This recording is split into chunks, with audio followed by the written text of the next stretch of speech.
kautusan na nasa puso. Ang kautusan ng kanyang Diyos sa puso niya'y taglay, hindi nadudulas ang kanyang mga hakbang. Ito ang tipan na aking gagawin, sabi ng Panginoon. Ilalagay ko ang aking kautusan sa kanilang kalooban at aking isusulat iyon sa kanilang mga puso. At ako'y magiging kanilang Diyos at sila'y magiging aking bayan.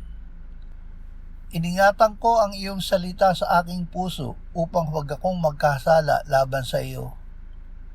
Gawin mong matatag ang mga hakbang ko ayon sa iyong pangako at huwag magkaroon ng kapangyarihan sa akin ang kasamaan. Ama, salamat na ibinuhos mo ang iyong pag-ibig sa aming puso sa pamamagitan ng Espiritu Santo na ibinigay mo sa amin. Salamat na dahil sa iyong pag-ibig, kami ay iniingatan mo laban sa masama. Amen.